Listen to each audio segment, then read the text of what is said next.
Hello, welcome back to the continuation of our series on relationships. So we are going to be talking this week about restoring broken relationships, just like we said we would. So we have a lot to cover today, so we are going to get straight into it. Let's talk about it. Okay, so the thing with relationships is that it is actually, for us to be able to have a relationship, it is about letting other people into our hearts. At the very core of that is vulnerability. Vulnerability is the only way that we can allow people into our hearts, and it's the only way really for us to have true relationship. But the biggest problem is that many people are afraid of vulnerability. We're afraid to be vulnerable. And why is that? Because in the past, at different points in our lives, we have had our hearts broken. We have had our trust violated when we opened up our hearts to people in our lives in the past and allowed them to come in, right? They came in and they caused damage.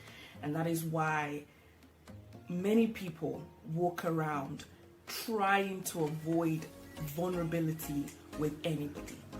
And the thing is, without that, you cannot have relationships. And that's the source of brokenness. The source of brokenness is our hearts being wounded. That is what leads to a broken relationship, a wounded heart. And there are many things that can wound our hearts. It could be through the betraying of our trust.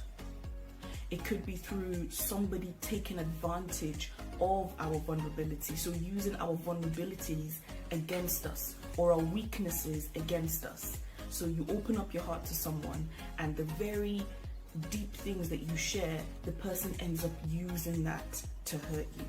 It could be through being lied against. This is a huge one. And says something about you that isn't true and spreads lies about you. It could be somebody gossiping about a sensitive issue that you have shared with them, and the next thing you're hearing that news all over the place and you're wondering, how did this get there? It could only have been this and this and this people, because those are the only people I shared it with. It could be realizing that people are being fake with you. So in front of your face, they are all loving and kind and caring, but behind your back, they are slandering you. Behind your back, you're hearing that they've said all sorts of nasty things against you and about you, right? And the list goes on. There are so many ways that leads to broken hearts and leads to broken relationships. So honestly, before I delve into this topic, I just want to say that the greatest gift, one of the greatest gifts that we can give to somebody is being able to hold their hearts. And what do I mean by hold their hearts? I mean being able to carry the deep and sensitive things that people share with you, where they can trust you to hold those things, not to judge them for it, not to take advantage of it, and definitely not to share it with other people, to be able to cover them, right? Not cover sin or cover wrongdoing or make excuses for them. That's not what I'm talking about. But to be able to cover a person's heart, to be able to hold it and protect it, is one of the greatest gifts that you can give to somebody. But sadly, because of the broken world that we live in, many of us have experienced quite the opposite of that. Okay, we've experienced our hearts literally being dashed to the rocks. And so that leads us to then show brokenness to other people, or to avoid relationships altogether, or to cause us to self-sabotage ourselves and do things that then leads to broken relationships and leads to us breaking the hearts of others. But today's focus is how we can mend them. And ladies and gentlemen, the solution to broken relationships is reconciliation. That's the word. It's a big word, but it's a beautiful word, because because it means doing everything physically possible that you can to make things right with somebody that you have hurt or offended in the past. So last week I mentioned, toxic people. And I mentioned the fact that we ourselves could have shown that toxicity to people in the past. And so for people that we have been toxic towards, or we have hurt and wounded, we need to reconcile with that person. We need to take action, physical action, that is going to help to bring about healing and restoration of that relationship. You see, the thing is, you cannot wish the problem away. Some people literally are hoping that time is going to cause the person that they've offended to forget about the offense, But the thing is that emotional hurts, heart wounds are deep wounds. They're wounds that you don't forget. And especially where there has been no attempt at reconciliation, that person will not forget it. They may forgive you, but they certainly won't forget it because they were truly wounded. And so it's not something you can wish away. If you truly want a relationship with someone, you have to reconcile with that person. It reminds me of a true life story that didn't happen to me, but happened to somebody, where they had a best friend, and that best friend really, really wounded them. That example was basically the best friend believing some lies and gossip about them without first checking with them. Okay, so that best friend thought that this person had said terrible things about them. Rather than coming to the person themselves and finding out from the person, did you say these things? They just believed those lies, okay? And because they believed those lies, they then treated this person very horribly on their wedding day, okay? They invited this best friend over and basically treated them like dirt, ignored them, ridiculed them, embarrassed them. And that person came not knowing what had happened, not knowing what was going on, and basically felt terrible after the wedding. And that person made attempts to figure out what was going on. That person reached out to their best friend and asked them, did I do anything wrong? What happened? Why are you treating me like this? And the other person said, no, everything's fine. Not a problem. There's no problem. And of course that wasn't true. And so the person, was so wounded and so broken and just decided that they were going to end the relationship. And that was the end of their friendship. And then several years down the line, this best friend of theirs, or ex-best friend, then reaches out to this person by adding them as a friend on Facebook. And they didn't reach out to say, oh, hello, that thing that happened, I want to talk about it now. I'm ready to talk about it. No, they wanted the friendship back, but without reconciliation. And you see, ladies and gentlemen, it didn't work. Why? Because you cannot have a restoration of a relationship without reconciliation.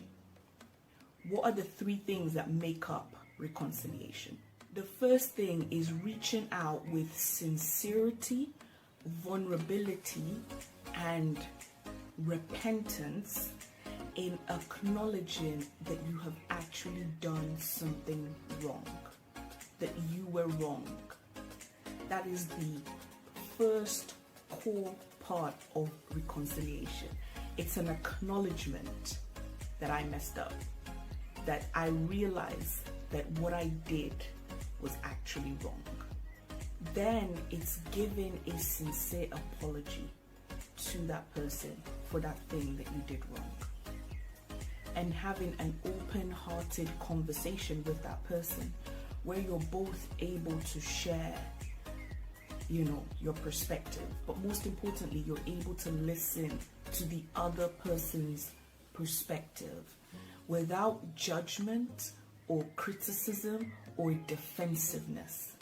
Okay, you cannot come to someone and say, oh, I'm sorry, but then when the person's then sharing this and this and this is how you hurt me, you spend the rest of the time showing how you were not wrong.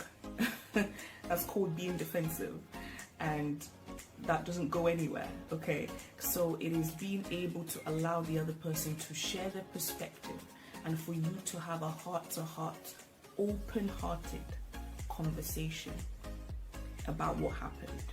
And then finally, it's about coming to a resolution of how things are going to be moving forward.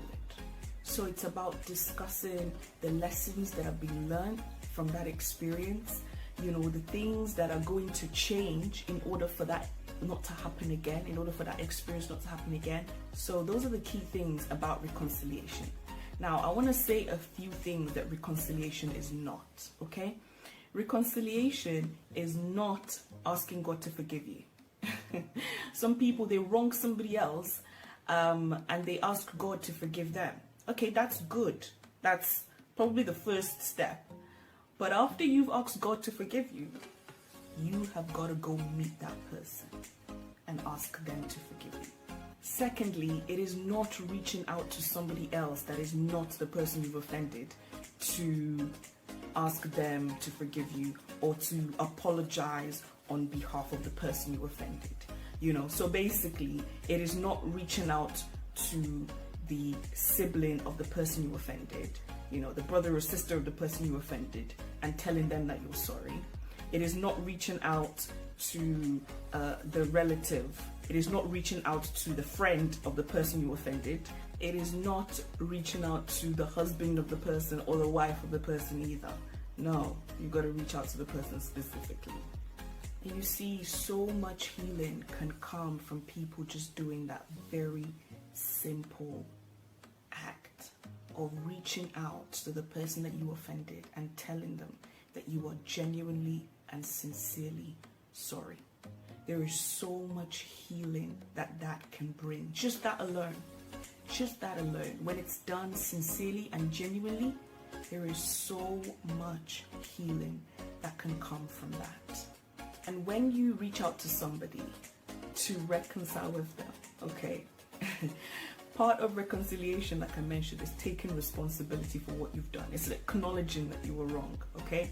So this is not reconciliation. Oh, by the way, if I've offended you, I'm sorry. That's not reconciliation. You have not acknowledged anything. Or if I've ever offended you, I'm sorry. If you've ever offended, that's the vaguest thing ever. You've not acknowledged anything. It's not sincere. Here's another one. I'm sorry for all the ways I've ever offended you. I'm sorry if you've been hurt by anything that I've done. First of all, you don't realize you've done anything wrong. With that one, you don't realize that you've done anything wrong. You have not admitted wrong. You've not admitted wrong. So you get the gist? At the core of reconciliation is admittance of wrong. You see, all those styles and ways that I've just mentioned are tactics that people use. And when you use them, it just shows that you have not admitted anything. You're actually still full of your own ego. Your ego will not allow you to truly admit that you were wrong. And you've not taken any responsibility, and you're just hoping that the other person will take your bait, right? Without you actually not acknowledging anything, will take your bait and move on, or you're just expecting that that person should be satisfied because at least you made the effort to say you're sorry. You're sorry about what? If you haven't actually mentioned what you're sorry about, then you're not sorry about anything. It's not genuine, it's not sincere, it's not going to get you anywhere. So you see, this principle of reconciliation didn't come from me. No, it is something that God himself taught. It is something that Jesus taught whilst he was on this earth. Okay, and you can find it in Matthew chapter 5, verse 23 to 24, if you're curious. And it basically talks about if you bring your gift to the altar. So basically, if you come to worship God,